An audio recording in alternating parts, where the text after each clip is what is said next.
Uh, yeah, I don't mean to butt in, but I'm curious because a big question a lot on that is I don't know. Yeah, so there's a big question that's on a lot of people's minds is when you have this issue of superfluous labor, as you're calling it, at what point is there a divergence between the production for use value that's necessary for society, which might be superfluous from the perspective of capital? I'm talking about things that kind of accelerate inflation or debt, but which are done for political purposes, like the creation of industrial armies, get the job. We're dealing with a scenario of a drastic reduction of the hours of labor. How is the issue of I mean, I guess one could say unemployment is not a problem, but how do people put food on their table when you're going out to talking to ordinary people, and we're saying, yeah, we want to eliminate all the jobs and stuff? How can we do that without also simultaneously offering a positive program to promote forms of labor and production that are outside of the capitalist form? Because if the goal is just no jobs and no work, I mean, it sounds stupid, I guess, from my perspective, but you know, to put it plainly, like how are people going to put bread on their table, basically? Yeah, we don't do it now. That, that's one answer, but that's just the flippant answer. Um, Well, those are things that, let me put it this way. Those are things that the working class luckily doesn't have to give a damn about. We don't care how they put food on the table. We don't care how the capitalists get food into the stores in order for us to do it because we're doing all the work anyways, but we're doing it in scattered ways so we don't all know. And aside from coming together, we're not going to know. But we do know that we control the one thing that's vital to doing all of that. And the thing that we do know that we control is our labor power. So no matter how all of that stuff gets done, they can't do it without our labor power. And we can set the terms and conditions under which our labor power is going to be used. And To that's what kind our focus should be. so but to when we're talking about an immediate strategy of because I guess in the long term, I guess you would obviously agree communism entails a different form of productive labor relations and stuff. But when it comes to, for example, the elimination of all of the bullshit superfluous labor hours and all the industries that come with that, that has the political issue that politicians deal with, which is it causes mass unemployment. And then the question can be, okay, well, the labor can come together. This is the issue I'm really getting at. That labor can come together and leverage its labor power in order to get higher wages, right? But the issue is that we're dealing with a situation where only a small minority of the labor force has that leverage. I mean, the industries that can be automated are the ones that I think the majority of people are actually in. The actual workers who are doing the kind of classical productive labor are a small minority, right? And they have a lot of leverage, sure, but why would it be in their interest, for example, fight for the unemployed?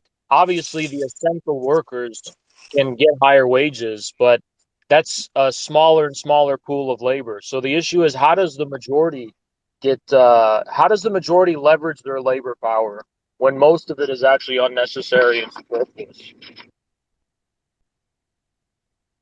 How do we leverage our labor power when most of it at this point is superfluous? Yeah. Oh, okay. Well, we don't have to worry about that. We just get rid of the state. We just get rid of government. Because, like I said before, one thing that fascism in the United States has done for us is it's concentrated all the superfluity in the capitalist mode of production. It's concentrated it all in one place, in the government. So it's a question of focusing on getting rid of government. You get rid of the superfluous labor time. You get rid of it, and you can convert that, literally convert the government into free time.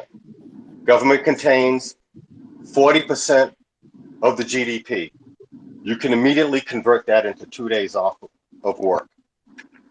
How you do that is a question of politics, but that's your target. That's what you remain focused on. So, Jehu, would you say that you'd say that a political strategy is not something that should be neglected in the pursuit of exacting free time, right? A political strategy should not be neglected. Yeah, it shouldn't be neglected in the pursuit of exacting free time. I don't see. This is the thing. I don't think anything should be neglected. Okay. I maybe you go outside factories and just block people from going to work on Monday and Tuesday until they reduce hours. That's another way. Organize wildcat strikes. I mean, there is room enough for a whole bunch of different tactics here. And Also, electoral oh, politics is one way of doing that. Talking to the libertarians is another way of doing that. I think talking to the libertarians would be the best because that'll scare the shit out of everybody. That's why I like that one. So I'm not really against the stuff about fighting the government, working with libertarians, but I just gotta wonder because we can fight to try and eliminate the government, but there are still social problems, right? So Yes. the libertarian approach is obviously destroy the government, leave it to the market. By the way, it's not a taboo to me. I'm not saying I'm allergic to that ideologically, but when we have a market situation deciding for example, we know that reduction in the hours of labor could induce innovations in the forces of production, and it could also be a source of higher wages. But still, that only applies to the essential workers. I don't see a way out of using centralized state power to address the necessities of the, let's call them the unproductive majority, whose labor hours are superfluous. And I agree that reduction of labor hours should be a non-negotiable. I think that paradoxically, you need the state not only in order to enforce that, but in order to create new kinds of work, basically, even if they're working less hours, that majority of people could live off of, you know? And I'm not saying to get rid of the market mechanisms necessarily, but it's like I don't see how we can't just come to the Nick Land conclusion of, all right, 80% of people should just die off because they're unproductive, and then the productive 20% remain. So how do we avoid that problem? Because a majority of people's labor is worthless. I don't see a political solution out of the need to and I know you're probably allergic to this, but to create new jobs, you know? My only question about that, my only response to that is this: when I say that 40% of the economy is basically government, I'm saying that 40% of our economy is surplus. There's no content to it whatsoever, except people going through the motion of going to jobs every day. If you reduce the hours so that you just removed that content, the U.S. deficit would go away. Most of U.S. government would go away. All unemployment would go away. All poverty would go away. All climate change would go away. All of it would go away. But, Just by just by that, you would not have to do anything else.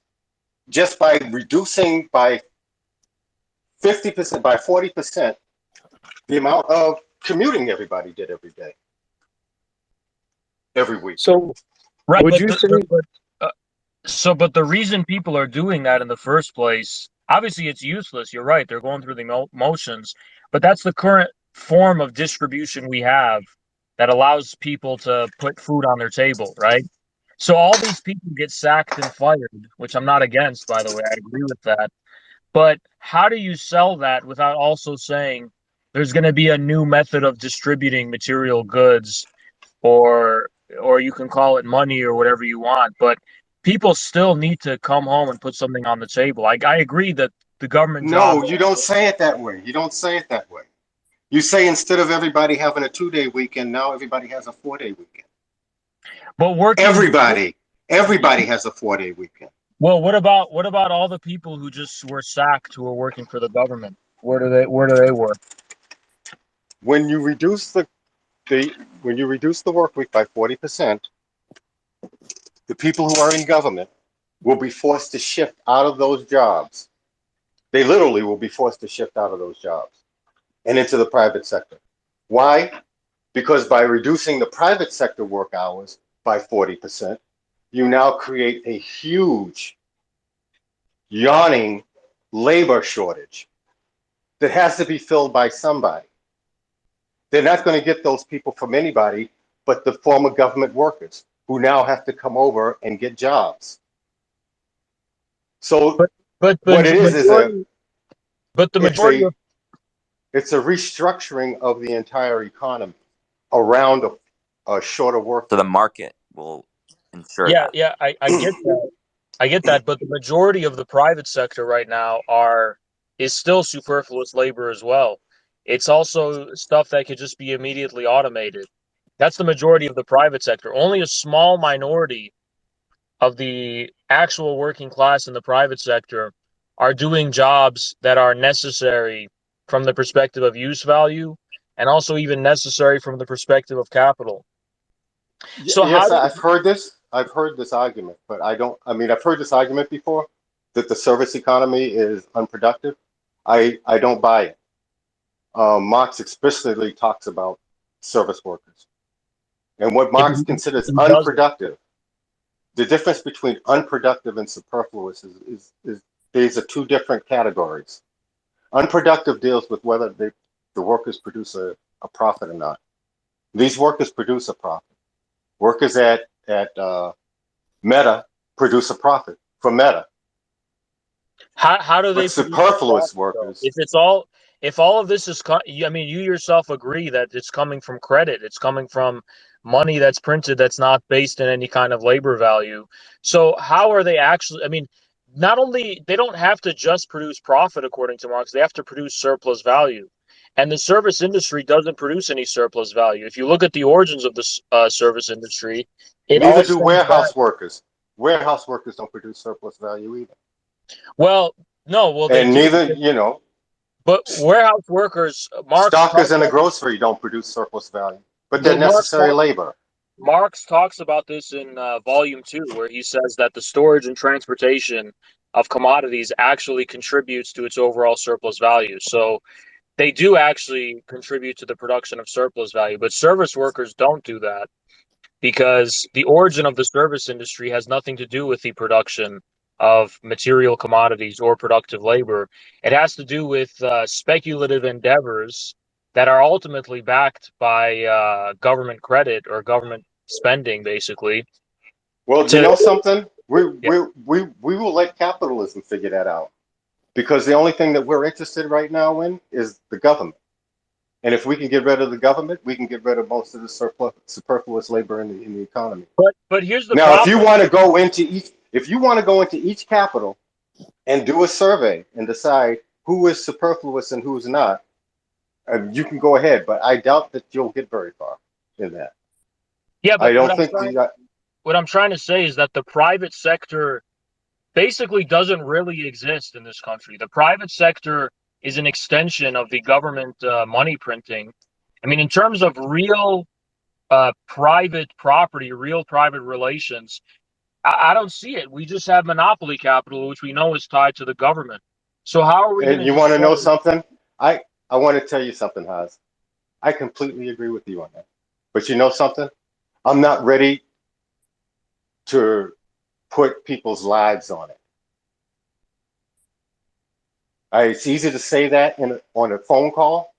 It's another thing to do that in a strategy in the middle of the streets. I would rather target government and get rid of it as much as we can first, and then we'll see what's left over. I won't be happy until all of it's gone. But I'm I, not going to stand here and say that somebody working in McDonald's is superfluous just because I don't like what they do. yeah, but it's not about Or liking what somebody they working do. at Starbucks. Yeah. It's not about not liking what they do, though. It's about actually analyzing whether or not there's a process of capital accumulation, whether or not that so-called labor can actually produce capital, and we see that it can't. McDonald's, for example, is a real estate corporation. The production of surplus value and traditional profit has nothing to do with how McDonald's expanded in the first place. And the same is true for Starbucks and other sectors of the service industry. So capital as such, and as the way Marx described it, is not even in command of how these so-called industries grow in the first place.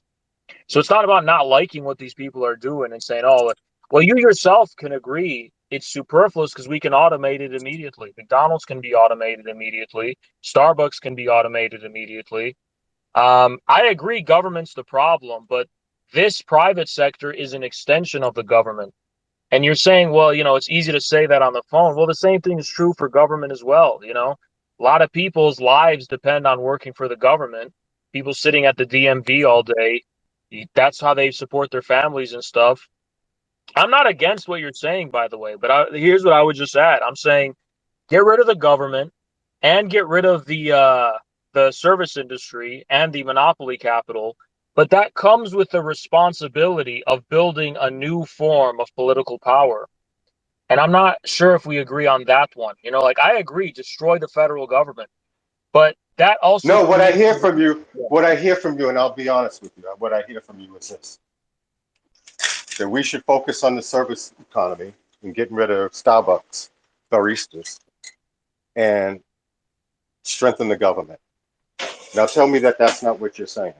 That's not what I'm saying because the Okay, well, destruction. what Yeah, are you saying yeah. then? Because it sounds to me like you're saying get rid of baristas and keep DMV. No, it's not what I'm saying. I'm saying get rid of DMV, get rid of get rid of the overgrown federal government, 100% year zero on all that. And that also comes with getting rid of the service industry. But that creates the responsibility of building a new state. Now, as Lenin said, we're not here to take and seize the existing state machinery. Oh, well, Right. that's where we don't have any agreement at all. Right. Because we absolutely do not need to build a new state. Absolutely Well, do not. well, That's what it means that communism is possible right now. That's what it means to say that communism is nothing but free time. That we do not need that. That was a dead end, and we don't need to go down that dead end anymore. I don't think it was a dead end though. That's all communism has ever meant. Communism would have meant nothing without those people who seized the state and made their new state. I mean, Marx would have not even been remembered. So without building a new state, not only do you not have communism, you don't even have a society anymore, right? You just It's have not Marx was not talking about a new state. Marx was talking about an extraordinary dictatorship that would last for a period of time. In Rome, it lasted what, 6 years? It was a very extraordinary period of unrestricted rule. right. And It Marx was not this open-ended thing that lasted 70 years. Well, Marx also believed that the revolution would happen in the most advanced capitalist relations, and that what would basically happen is that Europe would undergo this revolution and then convert the world to communism through its colonies. Then later, toward his life, he realized this wasn't going to be the case. I see no reason to Okay. believe Marx would have had a constant view of what the revolution would entail. I mean, basically Marx without Lenin, Marx doesn't even deserve to be remembered anymore because he was just wrong. It was Lenin that actually vindicated Marx. Really? Yeah, Really? absolutely. Without Lenin, Marx does not deserve to be remembered. He was just wrong without Lenin. Dude, there's Absolutely. been a 100% failure rate of every Leninist revolution. 100% failure rate. By what standard? By what A standard? hundred percent, a By hundred what percent standard? failure rate.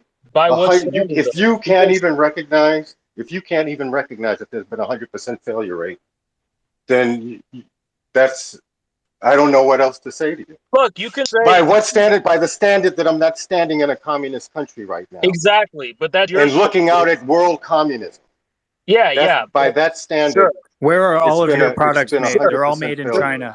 Hold on, hold on. from the perspective of your average Chinese or Russian or Vietnamese or whatever, their standard was before I didn't have electricity or running water, and now I do.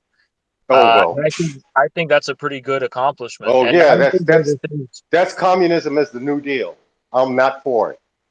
Look, you can call it the New Deal, but what I'm trying to say is there are bread and butter issues.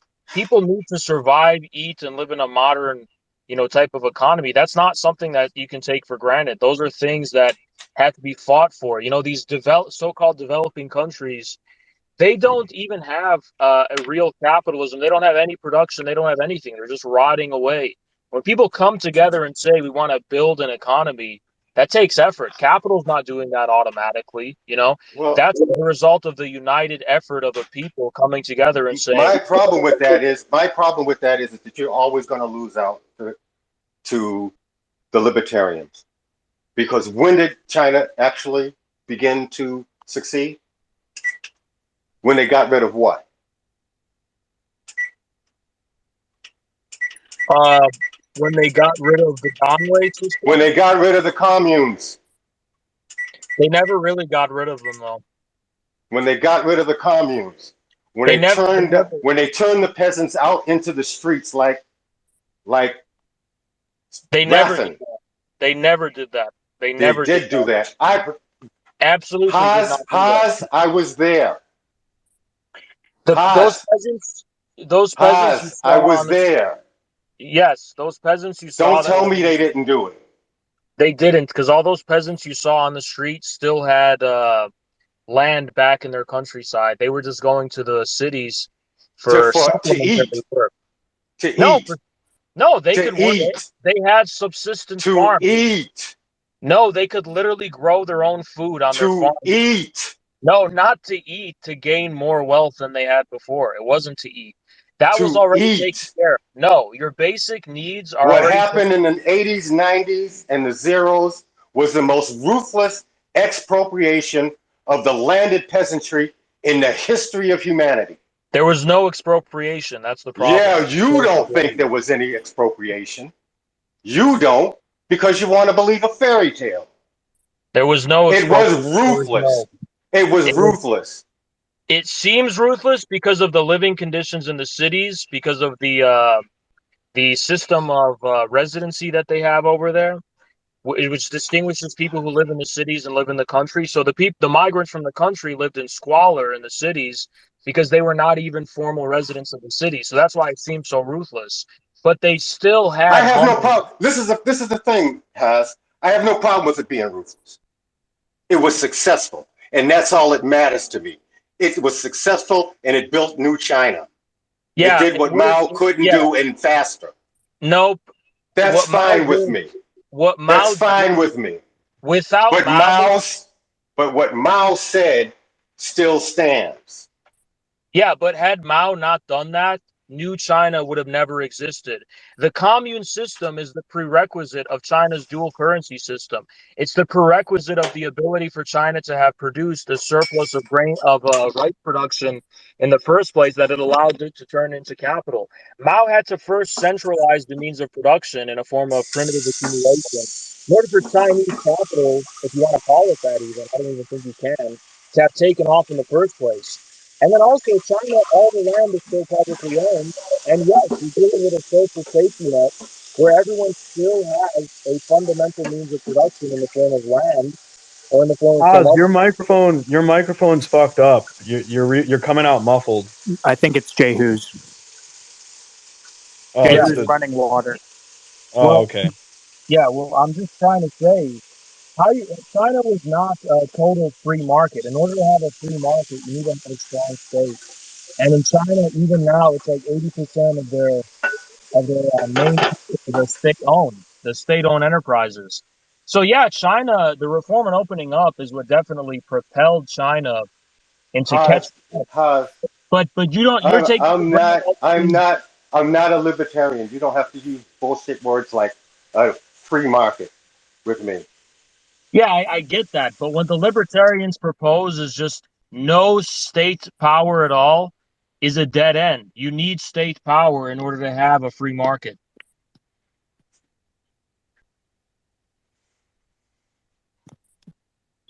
Why? Because in order to have a free market, you need to be able to break the power of monopolies, which is something only states can do. Okay. What? You need to be able to. It's carrying us too far afield. I can't. You need can't to do be this. able. In order to You're have a sending me free, far afield. in order to create a free market, you need to have multiple competitors, which requires distributing parcels of land to the So to general. have capitalism, we need a state, and to have Yes, communism, we have to have a state. So no, we never get rid of the state. Is that what you're saying? We're going to have a state forever. not forever, but Dictatorship of the proletariat until the year 3000. maybe. Yeah, see, I'm not down with that. Yeah, but you're not going to live in some utopian paradise in your lifetime. It's never going to Everybody happen. says that. Yeah, because they're right. I don't Because want they're a right. utopian paradise. I'd be willing to settle right now for an 18-hour work week. Is that a utopian paradise? An 18-hour work week that doesn't have regulations on how airplanes are produced is going to lead to a lot of dead How bodies. is that? How is it? Why would it not have regulations on how airplanes are produced? Because in order to have that, you need a state. Why? Well, how is society going to regulate airplane production to conform to universal Did it keep standards? the 737 in the air? Yeah, because it complies with federal aviation Oh, wait standards. a minute. I remember that there was all these crashes from 737s from defects that they knew existed. Well, there would be a lot more crashes if there were no universal standards and guidelines for producing airplanes. And that's just one example. Like there are what about food? I mean, there's so many examples of how you need a state for a functioning society, at least right now. Now, I If agree. people had, if people had an extra time to call their own, could they not go out and do the things that you say the state needs to No, do? no, because people can't afford. It's not even just a matter of time at that point. It's a matter of scale. People can't do all of the things a central authority can be. People want to be able to not have to think about these Do things. you think that they can't voluntarily constitute their own central authority I don't know what you mean in by their that. extra time? In their extra time? An Okay, association of producers, Isn't that a state? not a state. wait. Okay, so how is it voluntary? People voluntarily come together to create a central authority. Who's doing it? Which people? I mean, it's total. It doesn't make any sense to me. What do you mean? It doesn't make any sense. You do it all Like the people, time. people, people will not. You have constituted infrared. That's a voluntary association. Did the Right, government come in here and set that up for you? but I'm not responsible to anyone, let alone the entire Exactly. You're country. not responsible to anyone Exactly. except the people that you're voluntarily associated with. Nope. I'm not responsible to anyone. Literally, no one. I could literally choose to not do this anytime I feel like it. So Oh, I'm not responsible. tell people that. Tell them that. I'm Tell your telling them people that. that you're not responsible to them. I'm That you telling don't them have a that. responsibility towards them. I'm telling them that right now. I have no formal responsibility to anyone to do anything Okay. because I'm not. Well, I'm not because you nobody has can't delegated. you Because I'm not. can't run. I No haven't one been has to delegated. delegate. Yeah, they Nobody do. They has to have to, delegate. until I'm Nobody has to delegate. hey Do you hey understand that? until I'm responsible for like people's bills or something. I'm not Nobody has to responsible for pay anything. anybody else's bills, and nobody has to delegate. What's the Voluntary difference? association, it means that you freely enter into an association with others. But what you're saying is no different than anarchism. It's literally no different. It is not. What I'm saying is what Marx talked about Marx, when he no, criticized Bakunin. Marx, no, Marx didn't say any of this. For Yes, Marx, he free did. He said it Marx, wouldn't be political.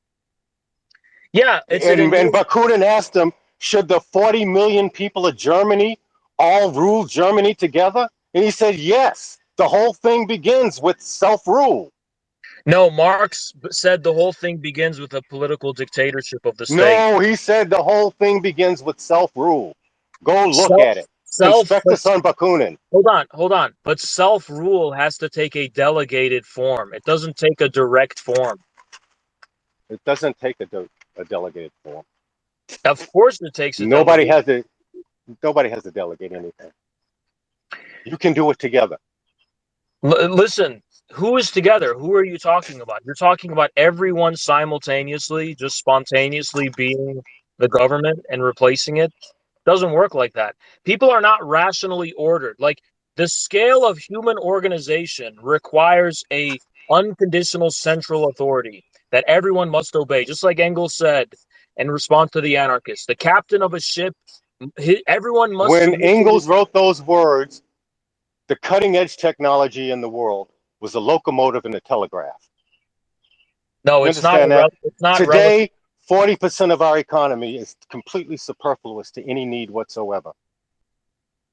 Yeah, but Engels could not have been talking about a more different situation than we are in now. listen, I just think you have.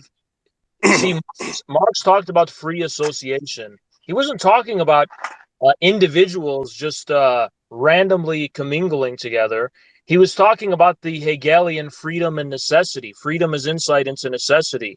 They said there will be no government over man, only an administration of things, but that's still a central authority. It's still a unity of the people that takes a central form. It's And not if an we got an 18-hour work week for the first time in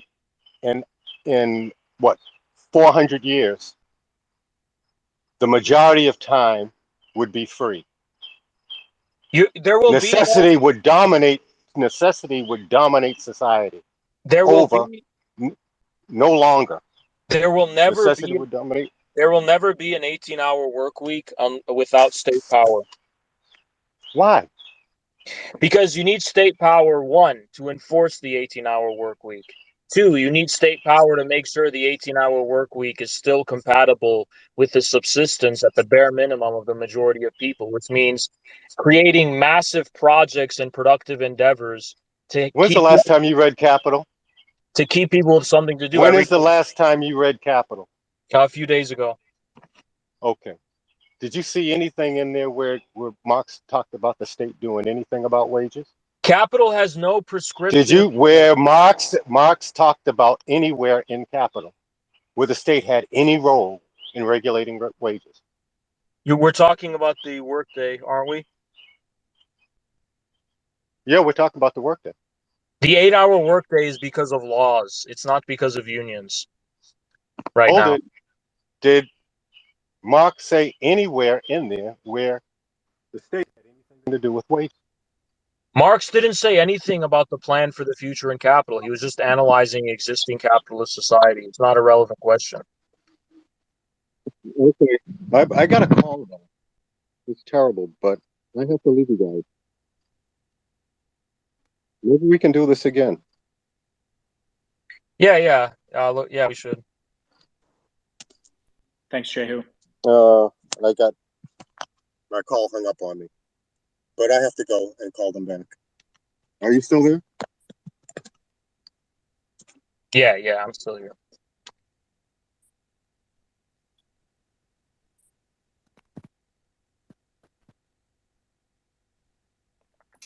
Sam has had I'm his sorry. I hand have up to. for I a just while. got a call.